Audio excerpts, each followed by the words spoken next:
যারা কত বছর পরে এলে দেশে এবার? Nearly 10 years.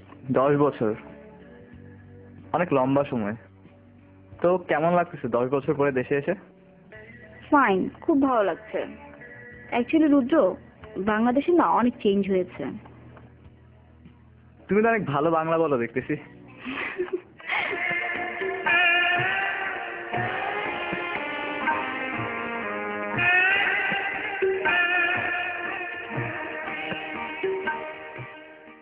যারা শহীদ মিনার সম্পর্কে জানো তো? হ্যাঁ, শহীদদের স্মৃতি। ব্যাপারটা ভেবে দেখেছো একবার, ওরা কতটা সাহসী ছিল? কারা? রফিক, সালাম, বরকত, ওরা ভাষার জন্য ওরা প্রাণ দিয়েছিল। 1952 সালের 21শে ফেব্রুয়ারিতে এখানে রক্তের বন্যা বয়ে গেছে। আর ভাষার জন্য কোনো জাতিকে এত রক্ত দিতে হয়নি। এই জন্যই 21শে ফেব্রুয়ারিকে ইন্টারন্যাশনাল মাদার ল্যাঙ্গুয়েজ ডে করা হয়েছে। রুদ্র, অ্যাকচুয়ালি এটা কিন্তু আমাদের বাঙালি জাতির জন্য অনেক বড় একটা প্রাইডের ব্যাপার। চলো আমরা ওই দিকটায় যাই। চলো।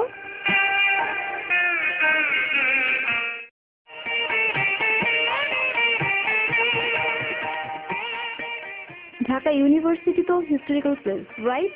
হ্যাঁ, 52 ভাষা আন্দোলন থেকে শুরু করে মুক্তিযুদ্ধ, প্রত্যেকটা আন্দোলনে ঢাকা ইউনিভার্সিটির জোরালো ভূমিকা ছিল।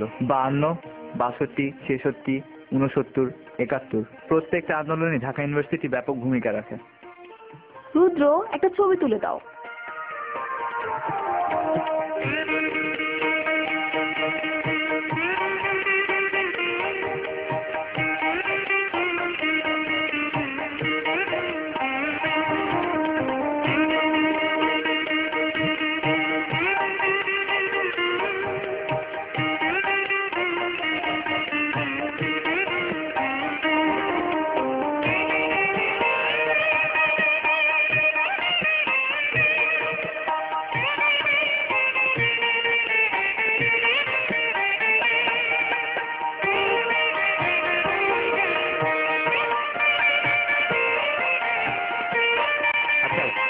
যারা এটা হচ্ছে সেই ঐতিহাসিক রেসকোর্স ময়দান, এখন হচ্ছে সরোয়ার্দী উদ্যান। বঙ্গবন্ধু 7ই মার্চের ঐতিহাসিক ভাষণটা এখান থেকেই দিয়েছিল। ওয়াও, এখান থেকে দিয়েছিল? হ্যাঁ, এসো ওইদিকে যাই। ওকে।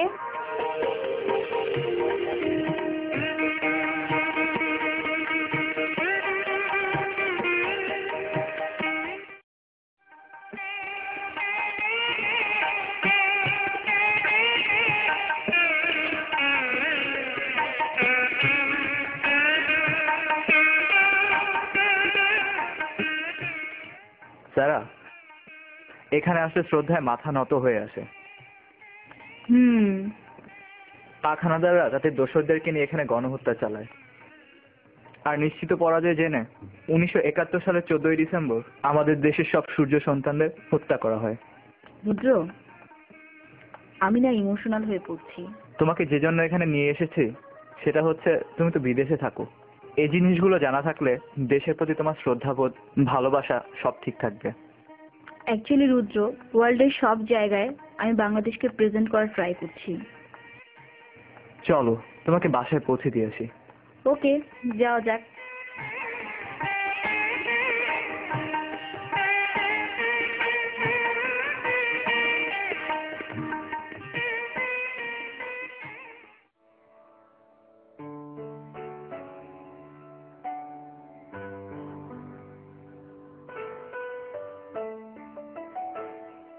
হ্যালো রুদ্র।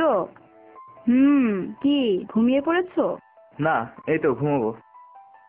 আচ্ছা রুদ্র, আমরা কালকে কোথায় যাব? কালকে কোথায় যাব সেটা কালকেই বলবো। ঘুমিয়ে পড়ো লক্ষ্মীমের মতো, কালকে দেখা হবে। Good night. তুমিও ঘুমিয়ে পড়ো। বাই। রুদ্র, হ্যাঁ, আমরা যেখানে যাচ্ছি সেটা কত দূর? এই ধরো 50 মিনিট লাগবে। জায়গাটার নাম কি? জায়গাটা হচ্ছে সাভার। আমরা জাতীয় স্মৃতিসৌধে যাচ্ছি।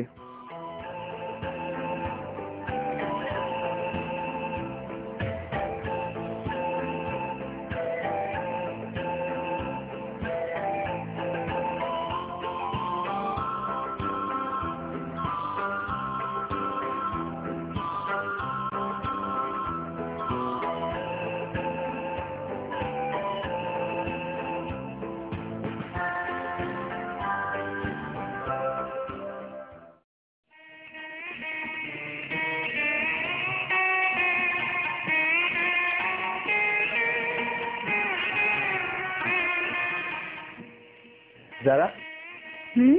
এই 7টা স্তম্ভের মানে জানো? না। এই 7টা স্তম্ভ দিয়ে আমাদের 7জন বীর শ্রেষ্ঠকে বোঝানো হয়েছে। ওকে, সত্যি আমি খুব গর্ববোধ করছি।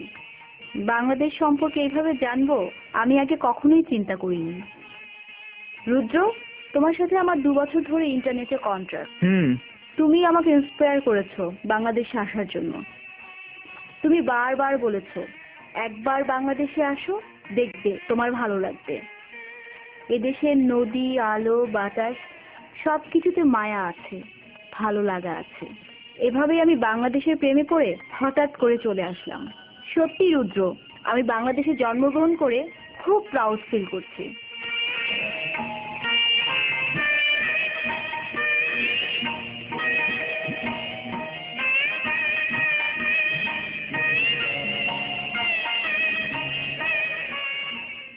থ্যাঙ্কস রুদ্র, থ্যাঙ্কস এ লট। হ্যাঁ, সবচেয়ে বড় ব্যাপার কি জানো? আমি নিজে অনেক খুশি হয়েছি তুমি এসেছো। আমি চাই যে তোমার মতো সব প্রবাসী বাঙালিরা দেশে আসুক, নতুন প্রজন্মকে আমাদের বাংলাদেশের ইতিহাস জানাক। আর নতুন প্রজন্মের মাধ্যমেই আসলে বাংলাদেশের ইতিহাসকে আমরা বিশ্ববাসীর কাছে তুলে ধরতে পারবো। রুদ্র, আমাকে একটা গান শোনাবা? হ্যাঁ, শিওর।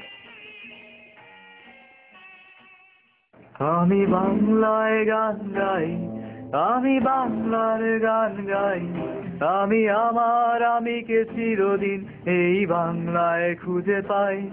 আমি বাংলায় গান গাই, আমি বাংলার গান গাই, আমি আমার আমিকে চিরদিন এই বাংলায় খুঁজে পাই।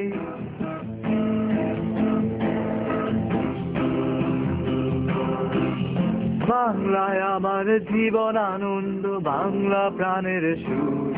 আমি একবার দেখি, বারবার দেখি, দেখি বাংলার মুখ। আ, আ, আ।